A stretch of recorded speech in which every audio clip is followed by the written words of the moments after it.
Decíamos antes del corte, tenemos ya con nosotros a Rodrigo Ogoñi, diputado del Partido Nacional, y bueno, que también ha presidido la Comisión de Futuros durante todo este tiempo. Buenos días, le damos la bienvenida. Buen día.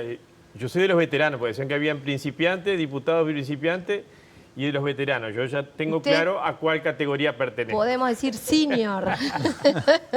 Bueno, bienvenido, Ogoñi. Primero que nada, acá están asumiendo las nuevas autoridades del gobierno entrante. Usted ha hecho un reclamo muy particular también a lo que es el ministro de Educación y Cultura en relación al bono escolar. ¿Cuál es la primera mirada sobre estas designaciones ministeriales y puntualmente este reclamo que usted hace en el inicio de clases? Por supuesto que uno lo que quiere es que a los ministros les vaya bien. Eso siempre digo, de los 99 diputados yo me animaría a poner la mano en el fuego de que todos quieren, y cuando estuvimos nosotros en el gobierno y en la oposición, todos los legisladores quieren que el gobierno le vaya bien. Pero cada uno tiene que cumplir con su función para que al gobierno le vaya bien. En nuestro caso ahora es de oposición, y de oposición tiene una tarea ineludible, indelegable, que es el control. ¿El control de qué? No solamente el control de los gastos, que todavía no ha sido iniciado, porque recién se empezó ayer el gobierno, pero sí de, por ejemplo, medidas políticas.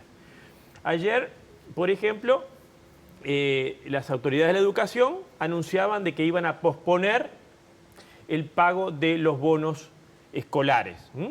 Recordarán ustedes y la audiencia, Orsi, el presidente Orsi, reiteró, fue de los, quizás de las promesas más explícitas. Sí, un eje de la campaña. Un eje de la campaña, el bono escolar, que se iba a pagar en el 2025, 2.500 pesos a cada familia con escolares, pero resultó electo Orsi y las autoridades de la educación, desde el ministro Maía al resto de las autoridades, dicen prioridad 2025, entregar el bono escolar. Entonces, el bono escolar, más allá de su efecto concreto, también hay un incentivo a largo plazo o a mediano plazo. Es decir, le está diciendo a la familia que tiene niños en edad escolar que va a contar con ese dinero. Es todo un incentivo muy importante que juega en la credibilidad, juega en la apuesta del Estado. Es un bono en plata. Entonces, realmente nosotros no vamos a aceptar y vamos a reclamar, ya vamos a convocar a comisión a las autoridades en la primera sesión que tengamos, que podría ser desde la semana que viene en adelante. Ese bono debe pagarse. No hay ninguna razón para no pagarse. Si se comprometió y las familias uruguayas, cientos de miles de familias uruguayas, cuentan con ese dinero, no se les puede fallar. No se les puede fallar no solamente por un incumplimiento de promesa electoral, porque ya de entrada una política pública de incentivos en el cual estamos todos de acuerdo de que hay que incentivar. Recordarán que una de las últimas medidas del gobierno anterior era también entregar el bono educativo para los liceales, para que terminaran el liceo, etc. Cuestionaron, pero estamos todos de acuerdo porque ya Orsi inmediatamente proponía para los escolares. Entonces, nosotros, en nuestra función de control, no podemos dejar pasar estos incumplimientos que, reitero, tienen efectos a corto, a mediano y a largo plazo. Así que ya el ministro Maía lo vamos a tener pronto, y las autoridades de educación en el Parlamento para que explique, pero más para que explique, nosotros le vamos a reclamar que pague y que cumpla con lo prometido. Diputado, y en las últimas horas hubo un lío bárbaro también en cuanto a la política exterior, porque hubo declaraciones del canciller en referencia a lo que pasa en Venezuela. Dijo que no reconoce a Nicolás Maduro, pero que tampoco reconoce a Edmundo González. Eso hizo un poco de ruido también en el Parlamento. No, más que ruido, vergüenza, ¿no? Y en eso sí, digamos, no podemos, es inconcebible, inadmisible que cuando todo el mundo democrático reconoce a Edmundo González, es decir, como presidente electo, porque quedó claro, porque las famosas actas fueron vistas por todos, fueron chequeados por todos, y quedó absolutamente demostrado que Edmundo González es el presidente electo de Venezuela. Perdón, Goñi, las actas fueron mostradas a través de Internet, que creo que está claro que es donde hace énfasis el ministro actual, Lubetkin, que dice fueron presentadas en Internet, o sea, no por una vía formal, porque obviamente el país no tiene vías formales de presentación. Si el canciller duda de... Le hago la pregunta completa. Y a su vez, él se asiste del derecho internacional, más que de una posición política de los países que han reconocido a Edmundo González Urrutia. ¿Cuál es la posición que tienen ustedes en relación a ese argumento que tiene que ver con cómo se presentan esas actas, que no hay una vía formal o por lo pronto formal desde lo internacional, no hay una corte internacional que haya laudado al respecto, pero a su vez también asistirse del derecho internacional? Por decirlo suavemente, es de una ingenuidad inaceptable desde todo punto de vista. ¿Por qué? Porque en ningún lado, es decir, cada elección, su organismo electoral oficial es el que está en el país. Pero después van todos, es decir, en cada elección, aunque no haya dictadura como hay en Venezuela, vienen un conjunto de observadores internacionales. Bueno, en Venezuela, todos los observadores internacionales que tuvieron además, dada la dictadura existente, todas las precauciones para tener toda la contabilidad electoral con todos los observadores independientes de todos los países, de todos los frentes, quedó comprobado que se hicieron una comprobación de esas actas, de las actas que cada delegado electoral tomaba en cada circuito, y fue evidente que fue una mayoría enorme de venezolanos que votó en contra del régimen a favor de la elección como presidente de Edmundo González. Pero Entonces, ¿alcanza para considerarlo ya presidente? Porque digo, él no tiene control de las Fuerzas Armadas, de las instituciones, del territorio en sí. bueno, esa es la gran diferencia que tiene el Partido Nacional con el MPP, vamos a decir las cosas, vamos a involucrar a todo el Frente Amplio. El sector mayoritario del Frente Amplio, supongo que el canciller, el presidente de la República, siguen con la postura lo político por sobre lo jurídico. Entonces, la dictadura es política. ¿Quién es el poder político en Venezuela? Maduro. Poder político. Jurídico, y aquí voy al derecho, el derecho es, hay elecciones libres que demostraron que más de 7 millones de venezolanos votaron a al presidente Edmundo González y se desconocen. Es decir, el derecho no está siendo aplicado por la dictadura, pero el derecho fue la elección libre con una enorme mayoría a favor de González. Entonces, es decir, en ninguna dictadura te van a dejar aplicar el derecho. Entonces, ese argumento llevaría a que mañana acá hay una elección donde el presidente de turno y las Fuerzas Armadas no dejan que la verdadera, la realidad electoral que pone mayoría a un cambio de gobierno se concrete, y entonces va a decir, pero informalmente, no.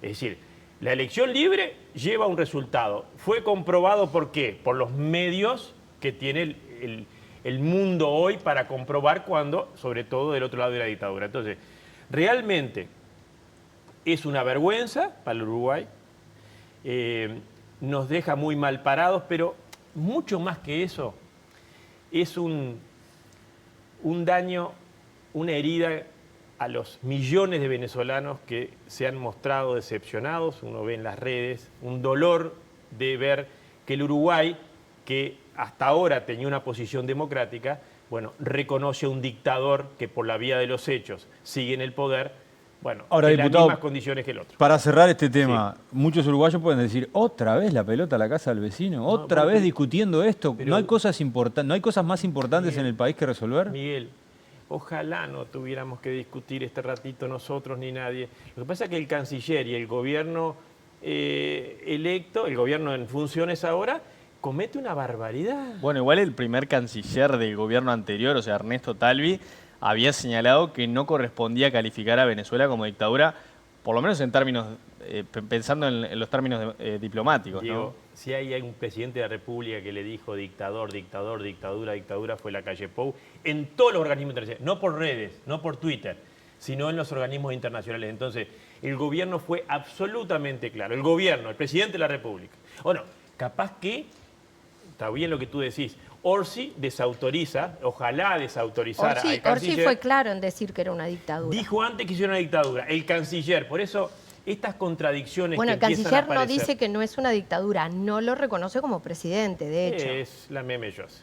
Es decir, si tú, digamos, todo el esfuerzo que se está haciendo para que el presidente electo pueda ejercer el gobierno como es soberanamente, lo decidió el pueblo venezolano, si tú le estás sacando esta fuerza, digamos, ya creo que otros compañeros, tanto del Partido Nacional, pero también el legislador del Partido Colorado, ha sido muy claro en recordar la historia. Es decir, cuando nosotros fuimos a pedirle a Venezuela que nos ayudara a sacar la dictadura, el gobierno de Venezuela en ese momento democrático nos decía, no, problema de ustedes, o el dictador de turno es el que está ejerciendo el gobierno. No, digamos, realmente uno acá se pone de un lado o de otro, o se pone al lado del pueblo venezolano y de la democracia, o se pone de cómplice, porque esto es configurarse y colocarse como cómplice de la dictadura de Maduro. ¿Cómo han procesado la derrota en la coalición? Bueno, es una situación... Todavía no se han terminado de negociar los cargos. Es una situación de transición. Nosotros hubiéramos preferido cuanto antes hacer la evaluación. Somos de los que seguimos postulando la inmediata designación de los cargos. La inmediata, a mi manera de ver, es imperdonable que el Partido Nacional y el Partido Colorado, la coalición republicana, no nombre de inmediato, en el mismo momento que el gobierno, los cargos cuando vayan las veñas al Parlamento. ¿Por qué? Porque las empresas públicas nuestras son demasiado importantes como para demorar el inicio de una nueva dirección por razones, la verdad, muy pequeñas. Porque, digamos, ¿por qué razón el Partido Nacional o el Partido Colorado puede demorarse en designar el director de Antel, el director de UTE, el director de OBS? ¿Por qué? No hay razón. Yo sostengo, no hay razón. Sería imperdonable que el Partido Nacional demorara el envío de las veñas. ¿Por qué? Porque no se estaría priorizando el objetivo y la finalidad y el buen destino de las empresas públicas y el país en su conjunto como debería ser, sino que estaríamos demorándonos por razones de, bueno, a ver quién le toca o si esperamos las elecciones de mayo. Para mí sería imperdonable, la ciudadanía requiere y exige... ¿Y por qué hay esas diferencias? No, yo aspiro a que cuando mande el gobierno las venias, los partidos de la coalición republicana manden las que le corresponden. Es decir, yo soy de los que empujo y aspiro a que sí sea. Si así no fuere, es lo que estoy planteando, sería un error imperdonable de los partidos de la coalición republicana, porque estarían de alguna forma perjudicando a las empresas públicas y sobre todo, como consecuencia al país todo, demorando el inicio de, bueno, ¿qué hace un directorio que asume? Inmediatamente planifica, empieza a decidir inversiones, empieza a definir planes de corto y mediano plazo, ¿y eso qué? ¿No vamos a estar controlando? ¿Vamos a demorarnos? Yo aspiro y espero, las dos cosas, que la coalición republicana, en el mismo momento que el gobierno mande las veñas, también mande las veñas. Se habla de que habrían solicitado alrededor de 15 lugares más en los distintos directorios, ¿verdad?, para hacer oposición y control. ¿Cuáles estaban faltando? ¿Dónde consideraron los partidos de la coalición que estaba faltando lugar de control para solicitar más lugares? Son menos, creo que 3 o 4. Y la razón, siempre la oposición tiene un número de minoría, por supuesto, pero en función de una tradición de cuántos lugares le toca a la oposición. Si hay 5... Pero más allá del número, ¿cuál era el objetivo técnico, digamos, de control? Bueno, no estábamos representados en aquí. De mayor control, había organismos que no estábamos representados. ¿Cuáles serían para tener Bueno, por una ejemplo, idea? las binacionales, la Comisión del Río de la Plata, la Comisión del Río Uruguay. Ahí no estaba previsto que no hubiera... estaba previsto, no estuvo en el gobierno anterior. El argumento que está planteando la coalición republicana es que la oposición tuvo más votos que la oposición en el gobierno anterior. Entonces, al tener más votos, le correspondería mayor control. Ahora, para mí es un tema que debe laudarse inmediatamente, por sí o por no, y lo que reitero, inmediatamente, ahora, en marzo, gobierno y oposición tienen que mandar las venias. el Parlamento debe aprobarlas y rápidamente empezar a trabajar porque las empresas públicas no pueden esperar. Diputado, de cara a las elecciones departamentales, que ya se inició esta carrera en las diferentes localidades del país, ¿qué opinión le merece? No sé si leyó hoy la información que da el semanario Búsqueda sobre lo que está sucediendo en Soriano. Hay más de 30 funcionarios y particulares imputados por maniobras ilegales allí en la Intendencia. ¿Qué reflexión puede hacer? No leí la nota.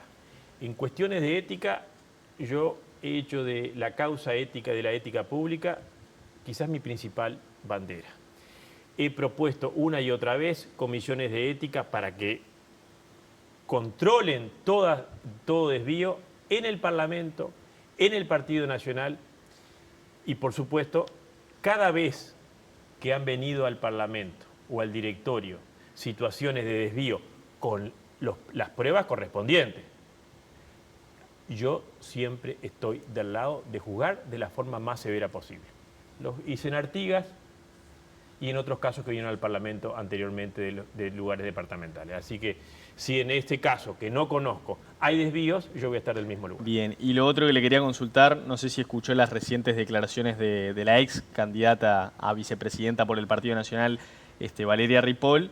Dijo ayer, y lo voy a decir textual, que los hijos de militantes blancos del interior que cursan estudios en la UDELAR no pueden decir o buscan que no se los identifique como militantes del Partido Nacional porque si no les demoran más en corregir los trabajos finales. Esa es la afirmación que hacía ella. Usted, como ha integrado comisiones de educación y demás, ¿qué opinión hace? Hay una ideologización de la enseñanza en general que es evidente.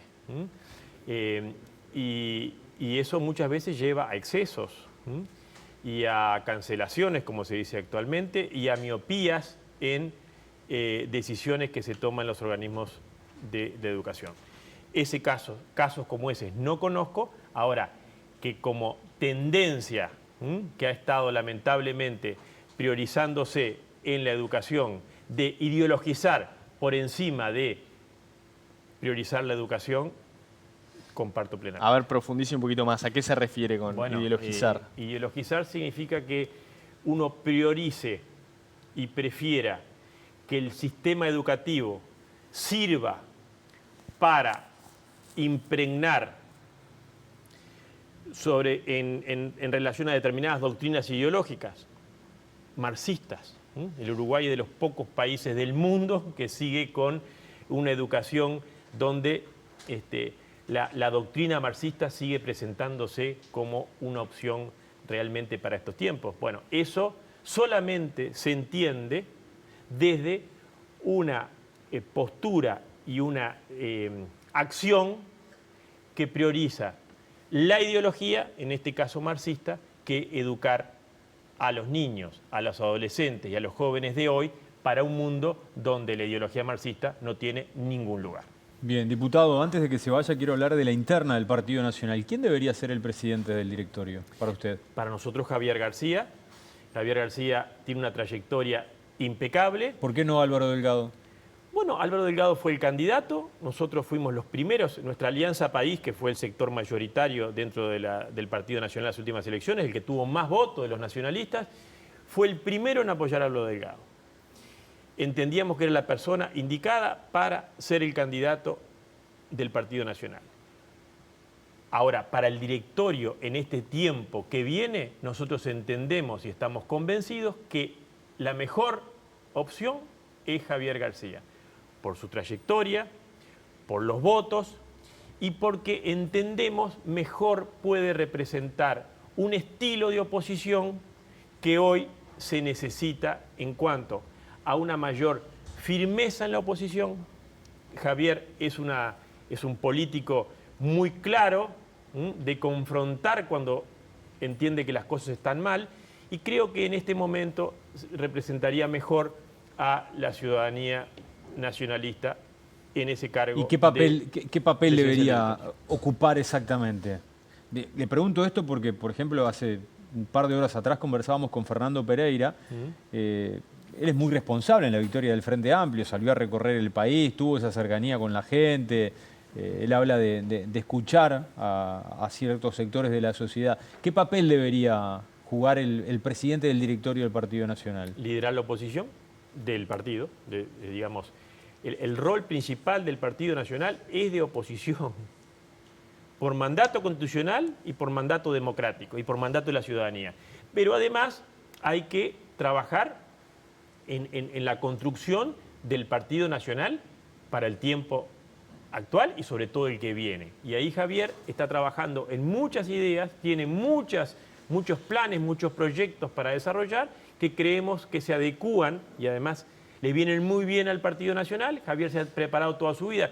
Javier desde los 15, 16 años era representante en la Universidad de la República. Fue de los primeros consejeros de la restauración democrática en el gremio universitario. Desde ahí hasta hoy, 40 años, 40 y pico de años, ha tenido una trayectoria impecable, seriedad, profesionalidad, credibilidad y además una persona que es muy creativa y piensa en lo que viene. Por eso creo que reúne todas las condiciones para ser el presidente del directorio y para permitirle al Partido Nacional hacer una firme oposición y sobre todo para prepararlo para conseguir nuevamente el gobierno. Goñi, estamos en el mes de la mujer.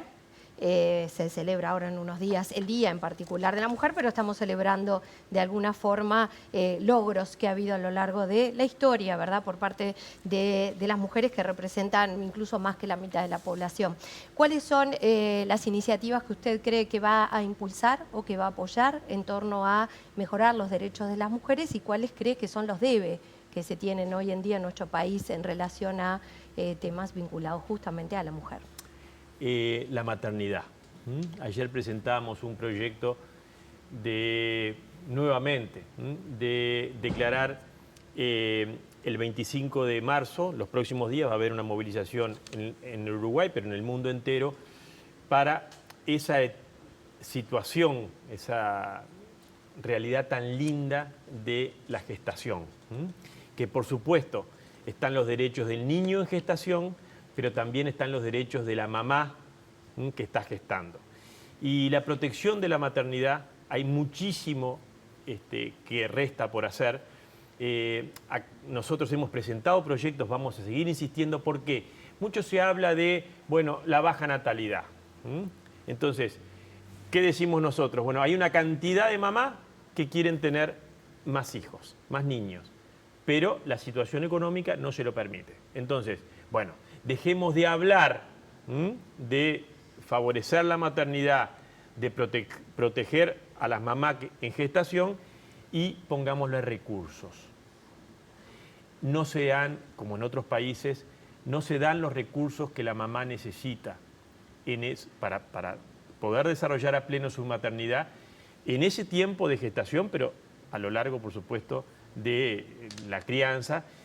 Ahí vamos a apuntar, ya lo anunciamos ayer, ya presentamos un proyecto ayer y creo que ese es el gran debe. Que ojo, los otros países del mundo que están más avanzados lo están haciendo. ¿Por qué? Porque ¿cuál es la única forma de mejorar la natalidad?